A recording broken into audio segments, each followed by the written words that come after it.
everyone, and welcome back to John Bill's Iconic Middleton Malls. Okay, so in today's video I'm going to be talking about how to avoid making these mistakes on these ScaleDecks that I did this morning. So before I start, first thing I want to say is always make sure you read the instructions. Like I say, sometimes that's one of the things I'm a little bit guilty for. I'm also experienced enough that if you get like two parts that are quite similar, that if you're going to try and dry fit something, obviously dry fit the part that you're not going to use. So luckily enough for this ScaleDecks, you get two versions. Well, on a couple of options, you get a high detail set and you get a box fit set, obviously. So the high detail set is if you're using the MK1 set, and the box fit is if you're just building it straight out of the box. So all I wanted to do is I just wanted to offer it up to the well deck and just kind of have a look at the general fit. So I used the box fit one, knowing that if I made any mistakes with that one, it's the one that I wouldn't be using. Okay, so all I really done. Okay, so a lot of these stains on here are all exaggerated, but it's just where I've just tried different things just to see how you can completely mess it up. So all I did when I was offering the pot up, I noticed that I'd got like a little smudge on the deck, so I was quite surprised with that. So I was looking at it, yeah, I've clearly smudged that. So I don't know if I'd got a little bit of grease on my hands or something. So the first thing I'd tell people to do if they're going to handle these is probably wear some of these vinyl gloves in case you have got any oils on your fingers that you don't obviously pass it onto the ScaleDeck. Okay, so once I've got this little smudge on the deck itself, all I tried is I just took a little bit of cloth, just a basic piece of kitchen towel, and all I did is I just dipped it in a touch of water, and then I just kind of thought, oh, I'll just see if I can remove that little mark.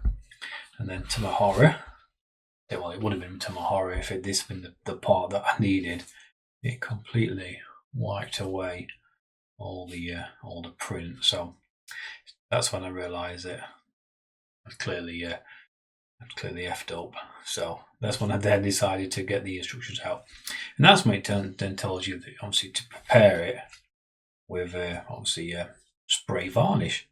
So I thought, yeah, well, I'd already made a mess of this, so then I thought, well, let's have a look what we can and can't do. So what I did, then I just took some acrylic matte varnish, and I actually thought, well, let's see if this can be hand brushed on first, just for experiment. So, and then I hand brushed it just on this section, and then that's what that happened. So clearly it doesn't like any hand brushing of the varnish on as well. Even though this varnish was mixed 50-50 with water, it still didn't like the hand brushing. Okay, so I'd say clearly made a mistake. So what I thought I'd do then is I thought I'd crack out the old airbrush and we'll put some matte varnish on through the airbrush.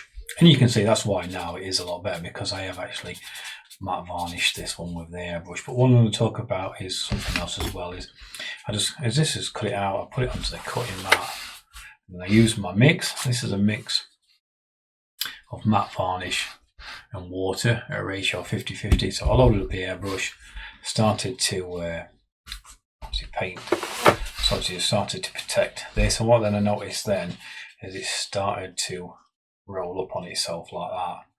So that's how it started to kind of go with it as soon as I introduced the varnish through the airbrush. And same again, all that did, even though it didn't really smudge it, it just started to foul the varnish. So really you want to try and avoid that yourself. So okay, so I completely thought, well, try again.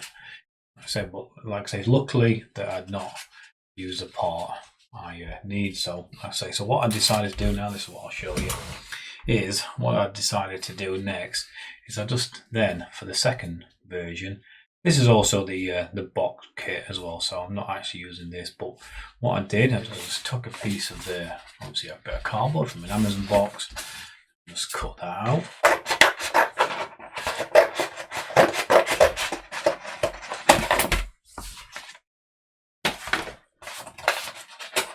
So wearing my gloves, not really needed to cut the box out, but just once they're on, they're on. This is the also, there's another box fit kit here, so I use that. So what I'm going to do is I wouldn't cut it out on the score marks. This is all waste.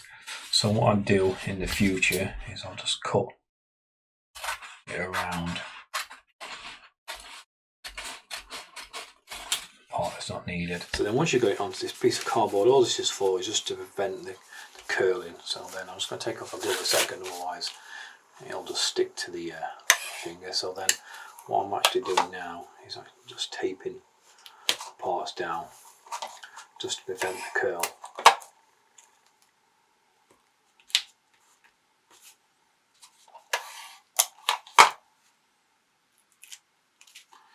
Just pull it nice and taut.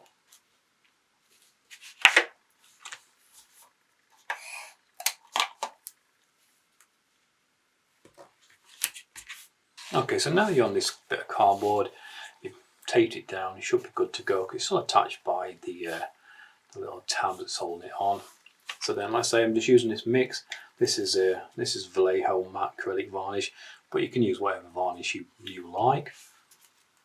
So I'll just mix this down with water. It's a 50-50 mix. 1 gram of varnishing and 1 gram of water. So I'm going to load it into the airbrush. So then now you can just take your piece and just start in the corner away from that, so that you can clearly see that it is actually coming out. So if you're getting a too big a spread, then you can turn your nozzle down, or you can open your nozzle up for a bit more. And then all I'm going to do, I'm just going to do some passes left to right.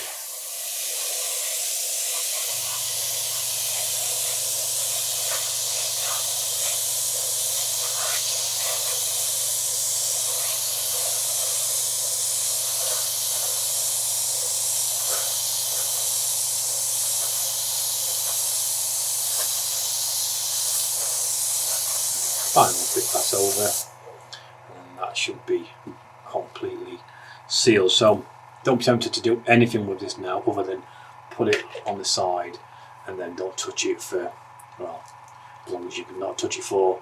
In fact, if you get the chance, do all these before, prepare all your decks before you're even working on them. Yeah, like I say, maybe they'll probably leave it a couple of hours or half an hour. I mean, this one's been done about an hour, and I'd say that is completely dry. So in fact, what I'll do, I'll just go over this one again. So I'll start in each corner, make sure it's coming out. And if there's any blodges, varnish will come out straight away. It'll come out in the first strike. So I'll go over this one again.